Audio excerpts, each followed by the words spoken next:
Take this from a guy who's a personal trainer, a former bodybuilder, and someone who fucking meditated in the Great Pyramid of Giza. But that's a whole nother story for another video. Dragon Ball Z, hands down, man, played a part in my progression towards achieving a lot of my life goals, and that's without a doubt. And before I continue, the Bruce Faulconer score, hands down, beats all the other scores, okay? Now, for those of you who don't know Dragon Ball, let me tell you, you're missing out. Let's just say Dragon Ball Z is the OG. Dragon Ball Z is what started all the great animes that you probably know of today. And being a zillennial, whether you're a millennial, a zillennial, a Gen Z, and Gen Z meaning early Gen Z, you maybe experienced Dragon Ball Z in the background, whether it's at a cousin's house or friend's house or your own house. And me as a kid, I played it a bit on the video game, but I never really watched it for the story, and I never really watched it for a deep dive through an adult lenses. And it wasn't really until late teens, early 20s, I rewatched it again from start to finish with the Bruce Faulconer score, which I highly recommend. The story hits differently, it slaps differently, it's on a whole level I can't even put into words. And if you're out there and you've watched it and you hold it dear to your heart like I do, I'm sure you can relate to what I'm trying to say. And you're an athlete and you're a gym maxer and you're trying to self-improve, you know. Me, when I was a bodybuilder, Dragon Ball Z gave me the ultimate boost. I'm telling you, bro, pulling those extra reps.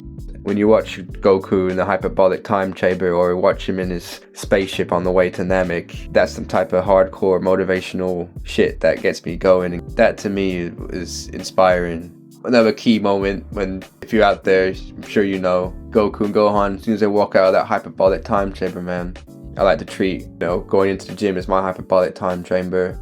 Let's just say that there's a Goku and Vegeta in all of us. Okay, the balance between the two polarities, that's within all of us as young men, and I feel really blessed to have watched it again. And I'm sure there are other Dragon Ball fans out there who live by it. You don't even have to be an athlete, whether you're going through a personal struggle, hard things in your life, a breakup, the lessons of never giving up is something, a very profound message I get from Dragon Ball Z. And the funny thing is, my bros will kind of take the piss, throw a bit of shade, and make jokes. What are you watching anime for? That's for nerds. Why are you gonna watch that? And I remember I showed them one of them, like a couple scenes. I showed them Gohan versus Cell, and I showed when Goku arrives on Namek in the Frieza arc. Man, he got hooked. He was asking me for the links to the website, and whenever we'd link up for another smoke, he'd be like, man, I got goosebumps. And man, I'm like, yeah, man, that you do get goosebumps. Some of those moments when I'm feeling really down, I sometimes, nostalgia max and we'll watch a few of those scenes, those old school scenes, and they really hit home. It just reminds me that people are so quick to judge. They'll throw shade or class you with a label. Liking Dragon Ball Z doesn't make you a nerd. And if it does, so be it. You can enjoy bits and pieces from all different areas of life and still be you. Not be assumed a label or that you're a part of a particular niche, whether it's Dragon Ball or whatever it is that brings you joy, peace, whatever you want to call it. Don't stop doing that because of an inner fear of what people in your friend circle might think, or what some normie thinks. If anything, do you regardless, and that will be a light shining to them as inspiration. It won't shine to all of them, but a few will see that light and you'll inspire others, trust me.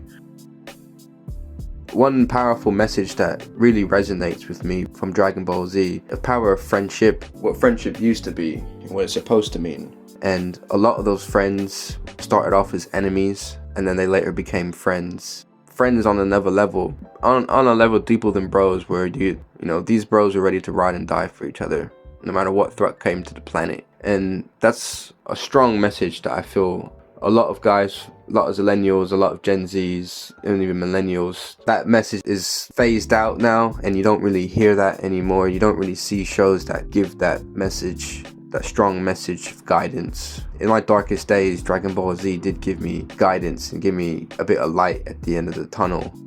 Character arcs, man. Where do I begin? Vegeta's character arc, starting off as the villain, joins the crew, but he doesn't join it immediately. He starts off sort of a quick side character, then he starts getting more involved in the crew, and then before you know it, he starts getting attached to Earth. And he still holds that pride, man. You know, Vegeta holds his Saiyan pride deep in there, and he's always one step behind Goku. And throughout his whole journey, he can never seem to. Every time he seems to catch up with Goku, Goku's always one step forward ahead of him. Goku's own son, as a child, 10, 11-year-old boy, saves Vegeta against Cell, which, by the way, is one of my favorite showdowns of all time. Vegeta finally accepting at the end of his arc that Goku is better than him. You know, he finally puts his pride and his ego to the side.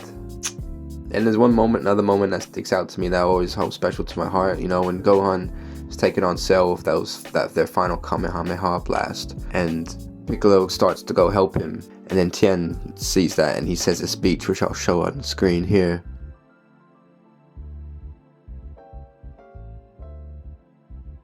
It hits differently, bro. And sometimes, yeah, dialogue can be a bit cringy at times, but ultimately the whole message behind it really is something special. And I find watching it as an adult, there are so many hidden truths that I've seen and that you can see in the series about chi and about different life forms on other planets. I'm not saying that the world is identical to that, but think of it as like a parent telling a story to a child to give an analogy of how the world works, or how the universe / reality works. And I'm not saying that beings out there that can destroy planets with their fingers, but there are powerful beings out there which make humans seem like nothing. But yeah, that's another topic for another video. Bro, I remember when I was training for my show, you know, when you're preparing for a bodybuilding show, you're training 6 to 7 times a week. Your diet is on point. You're not eating a lot of carbs. You're tired. And Dragon Ball Z, it really gave me that motivation to train harder, the desire to always get better, no matter what. And coupling that with the desire to be there for your friends and eventually those enemies that you and your bros took on, they end up joining your crew and you end up becoming bros. And you're able to use each other's strengths in a cohesive, unified way. And I believe if you get a group of bros together that have talents in different areas, who were once enemies and who are now the biggest motivators for each other to get stronger, and ultimately who backs each other when shit hits the fan, no matter what, you know, that's an unformidable force. That right there is a brotherhood that I want to be a part of. Yeah, man, just a quick one about Dragon Ball Z, and I just wanted to reflect on how important Dragon Ball Z is sacred to me, and how that's truly did help shape me into the man that I am, and it did teach me valuable lessons that I take with me. I've definitely gained some XP from it, and when I'm going through some shit, I want a nostalgia max, I definitely throw on some Dragon Ball Z. But yeah, man, if you're still watching, thank you. You let me know some of your favorite moments from Dragon Ball Z if you're a hardcore Dragon Ball fan like myself, and I wish you love, light, peace.